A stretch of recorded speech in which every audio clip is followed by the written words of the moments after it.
You've heard the general message that processed foods are bad for you. While that's generally true, there are a few exceptions. There are some processed foods out there that are actually good for you. In this video, I'll cover 4 of them.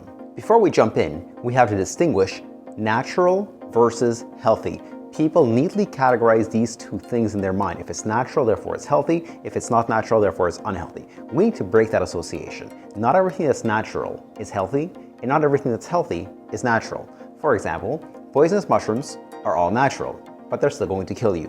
Poisonous berries are all natural. They were not synthesized in a laboratory, but they're still going to kill you. So lots of things in nature are natural, obviously, they're in nature, and yet they're still going to kill you. If you ever go to the park, to any places where there's a forest or anything like that, you'll often see signs, don't eat this. Why do you see those signs? Because somebody ate that, got either really, really sick or died. They ate something natural and got sick or died. So not everything that's natural is also healthy. Likewise, not everything that's synthetic is necessarily bad. Not everything that's processed or even ultra processed is bad. So let's make that distinction. They're not the same thing. So when people say that processed foods are bad for you, what is it that makes those foods bad? There are a number of criteria. 1 is that they are high in sugar. 2, they are high in calories. 3, they are high in sodium. 4, they are low in fiber. And 5, they are low in protein. And so these are the criteria of what makes processed foods bad. Is it the actual processing or what the characteristics of the processed food? In other words, what if we found processed foods that were high in fiber or low in calories, low in sodium, high in protein, etc.? Does that make those processed foods better? Absolutely. And when you break the association of natural and healthy or processed equals unhealthy, there are a few gems out there that stand out.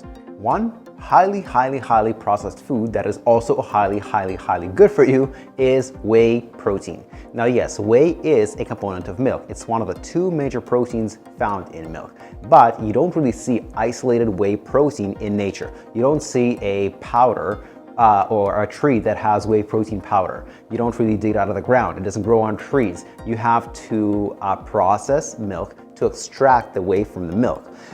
So whey is definitely a processed food that is beneficial for you.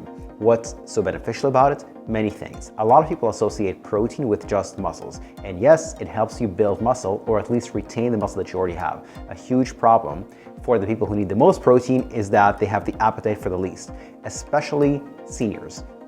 People over 50, 60, 70, their requirements for protein are higher, and yet their appetite for it is lower. It's a strange juxtaposition, and yet it's very common for seniors to be under eating protein by about 80%, as I often see with my clients, readers, and audiences. So yes, it's good for muscle, but it's good for a lot more than that.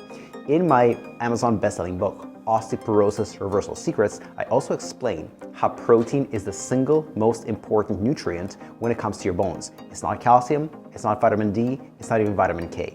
Protein is the single most important nutrient when it comes to bone strength and bone density. Protein is also good for fat loss both directly and indirectly. Indirectly, of the 3 macronutrients, proteins, carbs, and fats, protein is the most filling. In other words, if you eat more protein, you'll have less appetite for other things. The biggest difficulty with diets is the sense of restriction, the sense of you can't have this. You want it, but you shouldn't, but you can't. With protein, you don't have a sense of restriction. You're just fuller, so you want less food that's not protein. So those are the indirect effects of protein on fat loss. There are also the direct effects of protein on fat loss. Namely, is that protein has a high thermic effect of food. And what does that mean? Whenever we eat food, we don't absorb 100% of the calories that we're eating. We absorb, on average, 10%, but it varies based on fats, carbs, and protein. So for fats, you absorb about 97, 98 calories percent of the calories that you eat. Carbs, you absorb 90 to 95% of the calories that you eat. With protein, you only absorb 70 to 75% of the calories that you eat. So for example, if you were to eat 100 calories of pure fat, like butter or olive oil, etc., you would absorb 98 or 97 of those calories.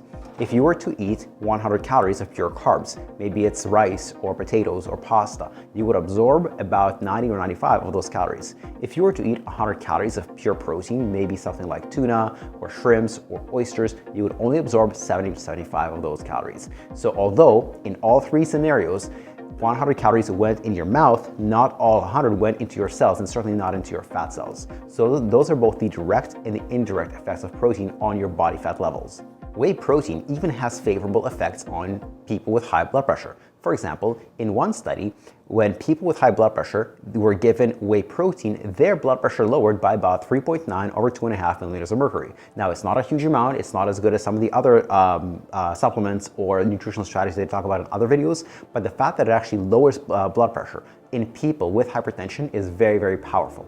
It also has favorable effects on the blood sugar of people with diabetes. For example, in one study, overweight pre-diabetics were divided into 3 groups. Group number 1 was a control group. They were just given 250 milliliters of water.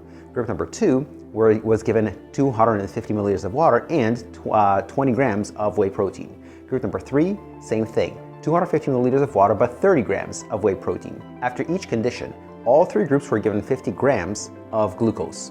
And typically, what's expected is when somebody is given glucose, which is a type of sugar, you expect to see their blood sugar rise, and it rose in all 3, but to different extents.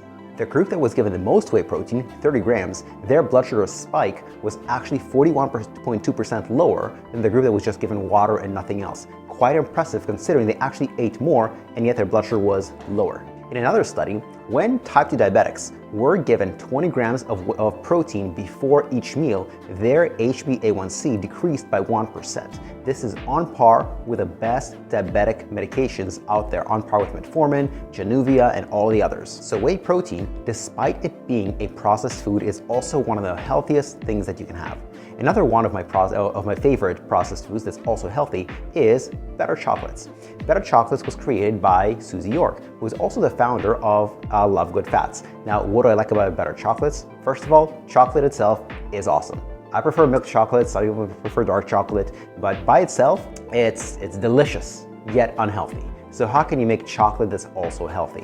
What Better Chocolates does is they have 9 grams of protein per serving, which is very, very high for a chocolate. It also has 4 grams of fiber per serving. That is on par with something like blueberries or blackberries or raspberries. That's really, really good.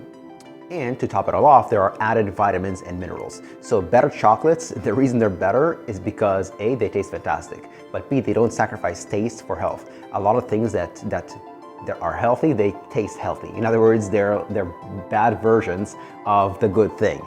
You don't sacrifice taste with Better Chocolates. I have no financial affiliation with Better Chocolates. I just like those chocolates. Both they taste good, but also recommending them to my clients who have high blood sugar, high blood pressure, etc. Another processed food that's also very beneficial for you is Fiber One bars. They're just little 90 calorie squares, and they are packed with fiber. In 90 calories of the square, you get 5 grams of fiber. That is huge. That is on par with the king of fiber, which is black beans. And I'm not aware of any other snack food that has that amount of fiber packed into so few calories.